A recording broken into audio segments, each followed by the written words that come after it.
Muy buenos días. Mi nombre es Leiser León. Soy profesor de Derecho Civil en la Facultad de Derecho de la Pontificia Universidad Católica. Estoy muy agradecido a Palestra por la invitación que me han dirigido para compartir con el público que nos verá y escuchará algunas de mis experiencias como estudiante que se iniciaba en el estudio del Derecho Civil bajo la guía de don Manuel de la Puente y Lavalle. ¿Qué representa el profesor Manuel de la Puente y Lavalle para el derecho civil peruano? Manuel de la Puente y Lavalle representa para el derecho civil, ante todo, un ejemplo de maestro en todo el sentido de la palabra. Maestro porque sin haber tenido probablemente la intención de tener alrededor suyo a un grupo de estudiantes de distintas épocas que siguiera o marcara sus ideas, logró conseguir esa uniformidad de criterio, ese respeto absoluto respecto de sus opiniones y de su valor como profesor en la universidad a través de su obra. Y a través, hay que decirlo también, del ejercicio honesto, del ejercicio a altísimo nivel de la profesión de abogado civilista. Esas son las dos características, la de maestro universitario y la de abogado líder en su profesión, son dos de los más importantes legados de Manuel de la Puente y Lavalle para el derecho peruano. Otro apartado en el que podríamos detenernos es en el de su obra como contractualista especialmente. A pesar de los años transcurridos desde la publicación, primero, de los estudios sobre el contrato privado en 1983, que son la versión impresa o difundida a través de la editorial Cultural Cusco, que era muy famosa por aquel tiempo, de su tesis doctoral, elaborada y defendida a fines de los años 70, y posteriormente retomada como tema en los tomos, que en aquel entonces eran 6, del contrato en general, que son sus comentarios al articulado sobre el régimen precisamente de los contratos en general del Código Civil de 1984 entre 1991 y 1994 o 96, no lo recuerdo bien. Esos tomos se publicaron cuando yo era estudiante de la Facultad de Derecho. Y no obstante las décadas transcurridas, sigue siendo una obra fundamental de consulta, no solamente para quienes investigan los siempre desafiantes temas de la contratación, sino para quienes en el derecho práctico nos valemos de los conocimientos que transmiten esas páginas para la elaboración de informes o para el diseño de estrategias de defensas en procesos relativos a la contratación. Todo eso es lo que representa Manuel de la Puente y Lavalle, a pesar de que ya han transcurrido casi 20 años desde que nos dejara al haber fallecido en el año 2007. ¿Cómo el jurista impactó en su vida como civilista? Tengo el mejor de los recuerdos del profesor Manuel de la Puente y Lavalle, y creo que compartir ese recuerdo va a responder a la pregunta de cómo un jurista de su talla puede impactar en la vida de un joven que se inicia en el estudio del derecho civil. En el año 1995 casi terminando los estudios en la Facultad de Derecho, mi querido amigo, compañero de promoción, Jaime Reyes Miranda, y yo decidimos graduarnos con una tesis de licenciatura. Y el tema que elegimos fue la responsabilidad civil de los abogados. La universidad nos solicitaba como requisito para presentar este plan de tesis contar con un asesor. ¿Y quién podía ser el mejor asesor para una tesis que vinculara un tema que hasta ese momento no se había estudiado en el Perú, como lo es la responsabilidad civil de los profesionales y especialmente la de los abogados, sino un jurista al que se reconociera no solamente por sus méritos de académico, totalmente fuera de discusión, sino además como un gran profesional? Esa persona era Manuel de la Puente y Lavalle. Pero había un problema. El profesor de la Puente y Lavalle tenía ya para 1995-1996 algunos años de haber decidido por propia voluntad retirarse de la enseñanza universitaria. Creo que mantenía el dictado en algún curso de posgrado. Yo llegué a escucharlo en algunas charlas de formación que él dictaba privadamente a estudiantes que estábamos interesados todavía en aprender de él a través de sus lecciones directas. Pero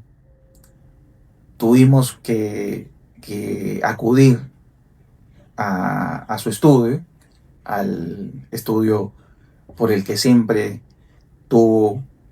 no solamente una dedicación muy grande, sino con el que se podría decir que se ensimismó como profesional, era el estudio Echecopar. Él era muy ligado al fundador del estudio, a don Luis Echecopar García. Acudimos con Jaime Reyes a visitarlo y le pedimos que fuera nuestro asesor, a lo cual él, no obstante el retiro que he comentado, accedió. Y ser asesorados por Manuel de la Puente y Lavalle significaba, y nosotros no lo sabíamos, porque no fue con esa intención que acudimos a visitarlo, acceder a una de las mejores bibliotecas privadas de derecho civil del Perú y creo que de Latinoamérica. Manuel de la Puente y Lavalle era un lector muy selecto de obras antiguas y modernas de derecho civil en muchos idiomas, en italiano, en inglés, en francés, y todas ellas las atesoraba en una biblioteca que ocupaba varias salas del estudio Checopar, y quienes teníamos la fortuna de ser acogidos como asesorados podíamos consultar esas obras. Además, era una guía en todo el sentido de la palabra para la lectura de estos textos porque él los conocía. Cada libro que ingresaba a los anaqueles de su biblioteca era previamente revisado por él. En las mañanas, cuando íbamos muy temprano a consultar los libros de su biblioteca y a saludarlo, por supuesto, su secretaria había colocado una torre de libros en su escritorio, que eran los libros que estaban por entrar a los anaqueles de la biblioteca. Y él, antes de que ese rito se cumpliera, los tenía que leer y revisar. Entonces, estar cerca de él, verlo pasear por su biblioteca, de la que estaba muy orgulloso, fue una enseñanza muy grande porque nos hizo crear tempranamente el deseo de un día también contar con nuestros propios volúmenes, armar nuestra propia biblioteca en un país, en una experiencia en la que lamentablemente los mejores espacios donde se puede recorrer a bibliografía de esta importancia siguen siendo los estudios de abogados y también, por supuesto, las bibliotecas personales de los abogados de las distintas especialidades. No se ha logrado, me parece, salir de esa práctica que caracteriza la formación de los investigadores entre nosotros, de que solamente a través de la bonomía, de la gentileza, de la caballerosidad de personajes como Manuel de la Puente, los jóvenes de entonces podíamos tener ese apoyo bibliográfico valiosísimo. Y las personas cercanas a Manuel de la Puente y Lavalle, que habían aprendido de él, y por eso es que he enfatizado tanto en su papel de maestro, tenían la misma actitud del profesor de la Puente al momento de apoyar a los estudiantes. Quien fuera prácticamente nuestro segundo asesor, después del asesor oficial que fue don Manuel de la Puente, fue el profesor Carlos Cárdenas Quirós, que también contaba con una biblioteca amplísima que puso a nuestra disposición. Y él tenía, como nosotros, pero él con mucho más años de conocerlo, por supuesto, una devoción, amistad, admiración por el profesor de la Puente. Fueron casi 2 años de estudios en su biblioteca, bajo su guía, y que culminaron con la sustentación de la tesis, en la que el maestro nos dio su más, creo, valiosa lección personal. Los jurados de nuestra tesis fueron Manuel de la Puente y Lavalle,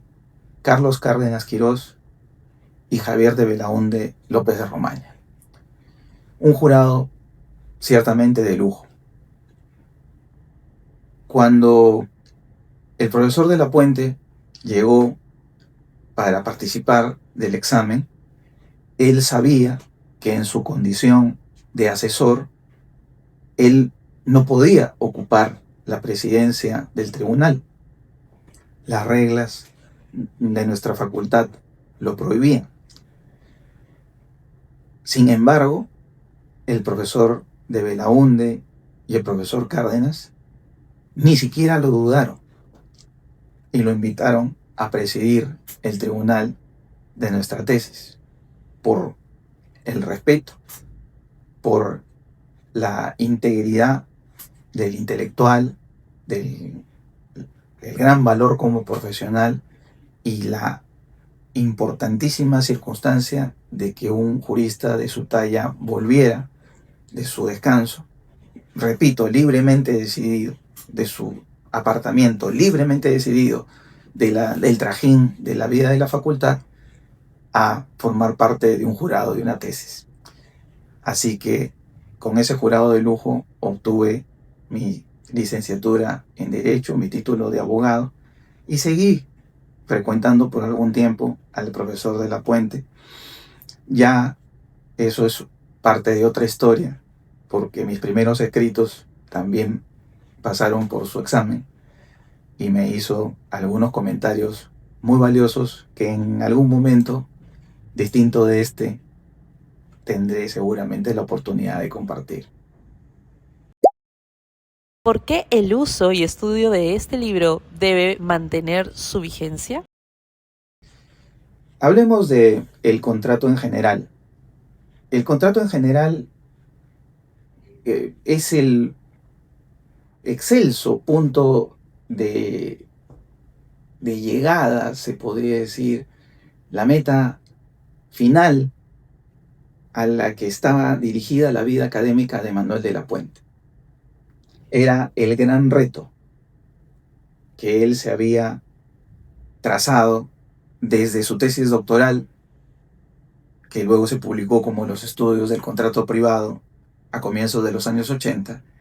que era el de lograr comentar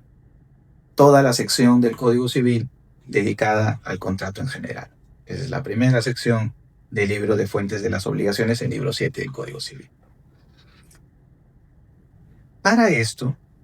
Manuel de la Puente y Lavalle, que había sido miembro de la segunda o tercera oleada de comisionados que integraron ese grupo selecto de juristas que elaboró el Código Civil de 1984, se había provisto Manuel de la Puente de todos los documentos preparatorios que él conservaba en su biblioteca. Lo recuerdo como si fuera ayer. En estuches de cuero con cierre, él tenía documentos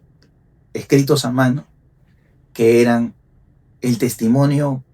más cercano que se podía tener y se puede tener si todavía existen esos vestigios de lo que fue el trabajo de la Comisión Reformadora del Código Civil de 1936 que produjo el actual Código Civil. Manuel de la Puente y Lavalle quería, y eso nos comentaba a nosotros que éramos sus asesorados, que ese conocimiento que nunca se vio plasmado en una exposición de motivos oficial del Código Civil se conociera. Por eso es que el estudio que Manuel de la Puente y Lavalle presenta en los tomos del contrato en general comienza siempre con los antecedentes de cada artículo. La interpretación histórica es una de las principales guías, pautas, criterios de lectura de las normas. Leer y aprender en sus páginas cuáles fueron los caminos por los que desembocó una u otra norma en el texto definitivo del Código Civil es de una enorme utilidad hasta la fecha. Porque la interpretación histórica, conocer lo que quiso el legislador, previene al intérprete de desvirtuar lo que el legislador quiso. Se ha dicho, y otro gran amigo y otra gran personalidad de nuestra facultad, como el profesor Fernando de Traseñiz Granda, muy cercano también él al profesor de la Puente, que por el contrario, la interpretación histórica y la lectura en general de los textos normativos debería desligarse por completo de sus autores, que el camino hacia la correcta lectura, hacia el exacto desciframiento de las normas en general, dice Traseñiz, provocatoriamente como era su característica y es su característica, depende de que al autor de la norma se le haga parte. Pero eso no se cumple con el contrato en general. Luego de explicar de la Puente los antecedentes de cada artículo, comienza una exposición doctrinaria en la que cada una de las instituciones, conceptos y nociones de los artículos es con una ilustración inmejorable para aquel momento,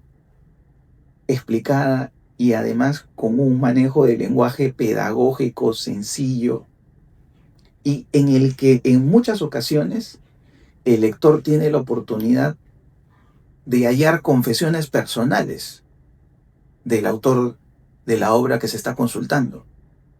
Como de la Puente había escrito los estudios del contrato privado y había escrito una serie de ensayos relacionados con las instituciones del contrato en general,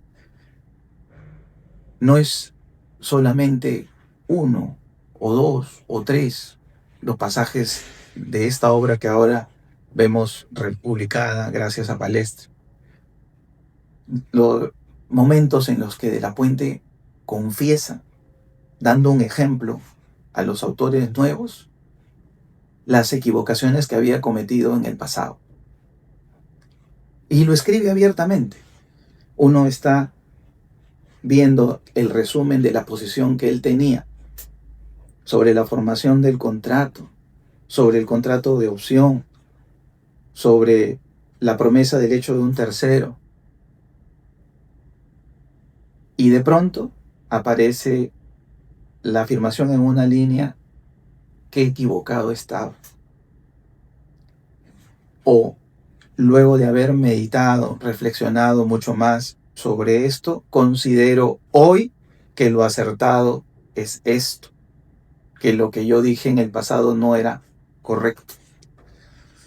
Le dio entonces la vida, la oportunidad a Manuel de la Puente de entregarnos un texto que era, y eso es de por sí una riqueza, es un tesoro bibliográfico. Le dio la vida, la oportunidad a Manuel de la Puente de regalarnos el fruto de una reflexión completa en el itinerario, en el recorrido de un abogado contractualista y de un jurista especializado en esta materia, como no ha surgido desde, desde que él nos dejara. La obra, entonces, es una de las que, si se tiene en cuenta toda la bibliografía acumulada alrededor del Código Civil de 1984, es una obra que ha envejecido muy bien. Más que envejecido, es una obra que se mantiene lozana, que se mantiene fresca y se mantiene como un ejemplo, lo reitero, no solamente de cómo emprender una investigación completa sobre las instituciones del Código Civil sin caer en los vicios de la escuela del exégesis,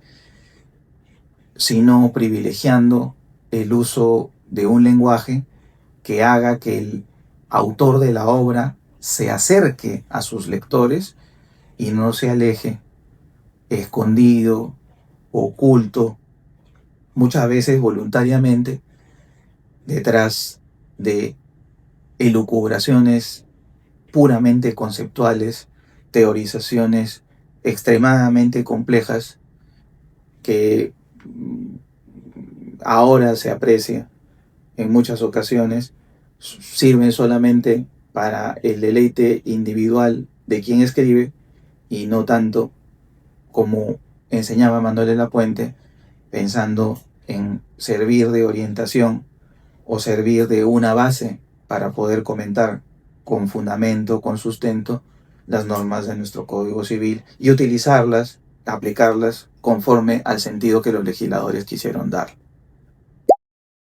En un contexto donde en los salones se utilizan herramientas de inteligencia artificial con frecuencia, ¿considera importante la revisión de este tipo de material para una educación completa? La pregunta que se me formula para terminar esta entrevista es de, inútil es subrayarlo,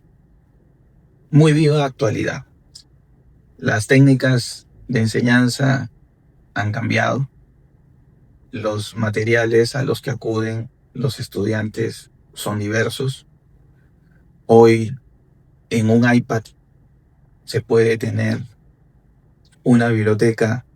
10 veces más grande de obras en formato PDF que la biblioteca de la que yo disfruté como lector para elaborar mi tesis bajo la guía y recordando siempre la amabilidad de don Manuel de la Puente. En ese aspecto, quizás se podría decir que la tecnología ha hecho más fácil y más democrático, como en todas partes se reconoce, el acceso al conocimiento. La única barrera para acceder a esas fuentes es conocer los idiomas. Y hoy, las nuevas generaciones, no lo dudemos, tienen la posibilidad de elaborar obras mucho más completas, contemporáneas, propias del contexto en el que vivimos, que las de este tesoro bibliográfico que estamos presentando y que por tanto tiempo nos ha acompañado como una base para conocer el sentido, los alcances, los propósitos de los artífices del Código Civil del 84 y desentrañar inicialmente, primariamente, el significado de las instituciones allí reguladas. Como la pregunta se refiere exclusivamente a la inteligencia artificial, no se puede decir de la inteligencia artificial que tenga los mismos méritos indiscutibles que la tecnología que permite reunir los materiales, ponerlos todos en un mismo aparato, ni tampoco, por supuesto, las tecnologías que permiten seguir conferencias desde el extranjero, escribirse con un académico de prestigio en el extranjero para aclarar dudas o para informarse sobre experiencias cercanas a la nuestra. O vivir plenamente ahora el fenómeno que seguramente habría sido muy, muy interesante estudiar para Manuel de la Puente y Lavalle, de la contratación por medios electrónicos, la contratación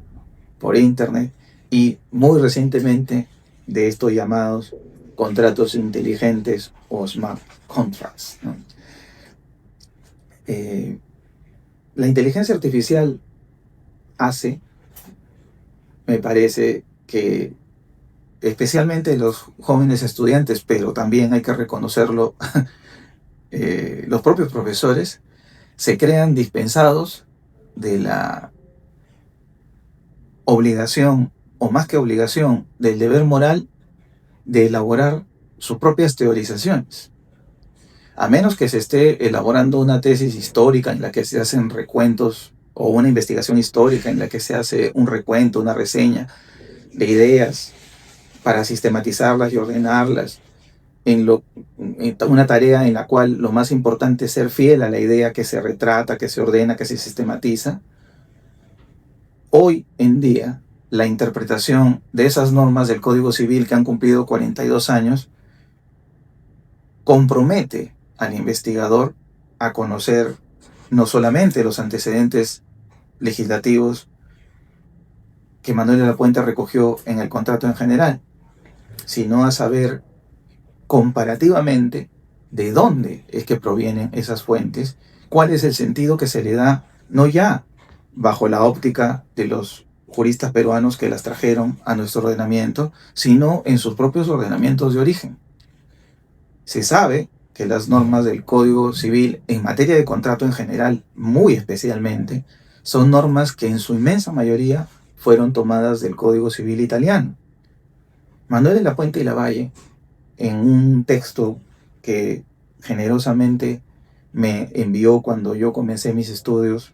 de posgrado en Italia para que se publicara en una obra colectiva que yo dirigí sobre estudios del contrato en general, él explicaba con autoridad la razón por la que se escogió el Código Civil italiano como modelo. No sé de ningún otro autor que haya tenido la preparación, la información y además el recuerdo vivo de la experiencia de codificador para haber dicho, como Manuel de la Puente señala en esas páginas, que cuando se elaboraron las normas sobre el derecho de las relaciones de obligación, las normas del libro 6 de obligaciones, se pensaba que se estaba regulando un ámbito del derecho civil que estaba destinado a mantenerse siempre igual, porque se pensaba que la herencia romana no podía ser modificada. Sobre esto ha escrito también muy bellas páginas el profesor Osterle, que son igual de valiosas porque provienen del propio autor de las normas. Pero algo, decía de la Puente, en lo que coincidieron todos los codificadores era que las innovaciones se tenían que poner en el libro de contratos o en la sección dedicada a los contratos. Y por eso es que se tenía que contar con el código que fuera más cercano temporalmente. Y para los juristas que comenzaron sus trabajos en los años 60, no Manuel de la Puente, se incorporó en los años 70, pero en los años 60 comenzó la reforma del Código Civil. Ese código moderno, reciente, con instituciones nuevas, innovadoras, era el Código Civil italiano, que además contaba con una traducción al castellano elaborada en Argentina. Nada de esto puede ser descubierto utilizando la inteligencia artificial. La inteligencia artificial nos lleva, y es una experiencia que he vivido como profesor, en muchas ocasiones, a textos y fuentes que ni siquiera existen. Producen confusión en los estudiantes. Y cuando no producen confusión, sigue siendo igual de decepcionante y frustrante desde la posición de profesor o de docente que un estudiante pueda haber encontrado, porque la inteligencia artificial hizo un acopio tan profundo de información como es propio de esta tecnología, pero nos encontremos con estudiantes que pueden decirnos qué cosa dicen probablemente las páginas de esta obra, pero que se permitieron el lujo, o más bien cometieron la irresponsabilidad de no haber compulsado, cotejado y verificado esa información que brindó en segundos la inteligencia artificial con la lectura de estos volúmenes. La lectura de una obra como El contrato en general, puedo reiterarlo, es pedagógica en todo sentido. Enseña a investigar, enseña a escribir sobre derecho civil,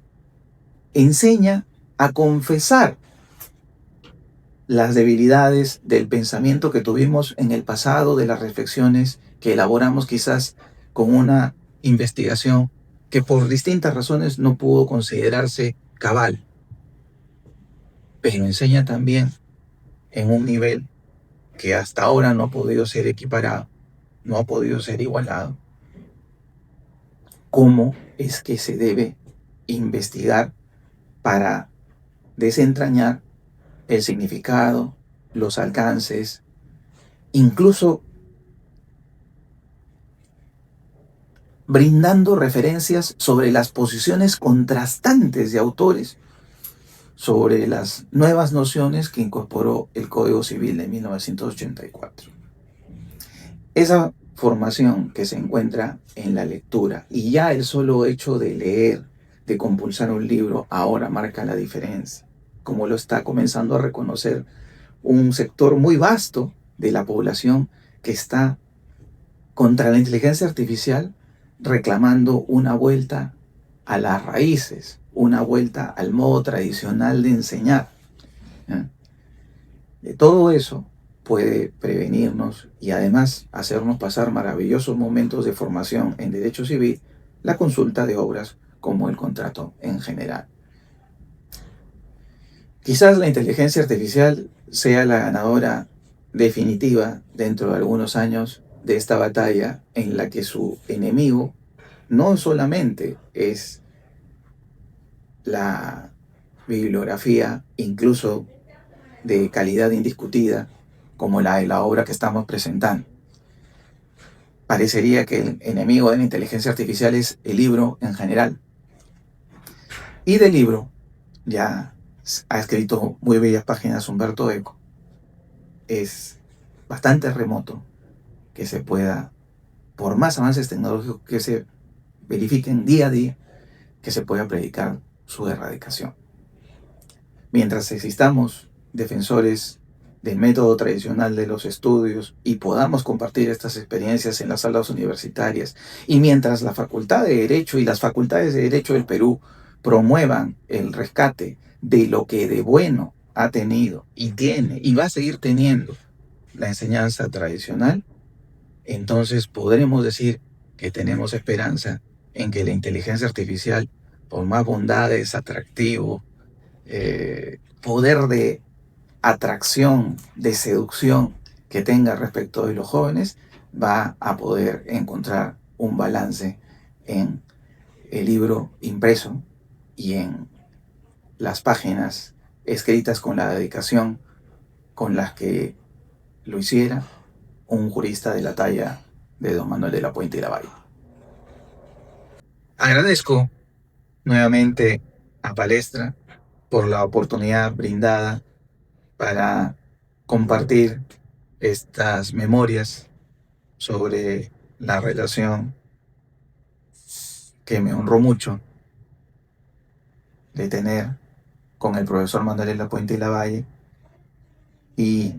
las vivencias que representó para mí y que atesoro por siempre la lectura del contrato en general. Es un texto del cual no he podido ni creo que podré desprenderme ni ahora en mi experiencia profesional, ni ahora en mi experiencia como profesor, ni en cada momento en el que se aborda un tema relacionado con la contratación. Y como la contratación es prácticamente como la vida misma, es que puede, creo, predicarse respecto a estos volúmenes que están destinados a servirnos de educadora y pedagógica compañía seguramente por muchos años más. Como ocurre con las buenas obras. Felicito también a Palestra porque con esta iniciativa de republicar el contrato en general está haciendo posible que la comunidad jurídica peruana, latinoamericana, de habla en castellano, pueda nutrirse, pueda enriquecerse del conocimiento, de la ilustración que caracterizaron al jurista Manuel de la Puente y Lavalle.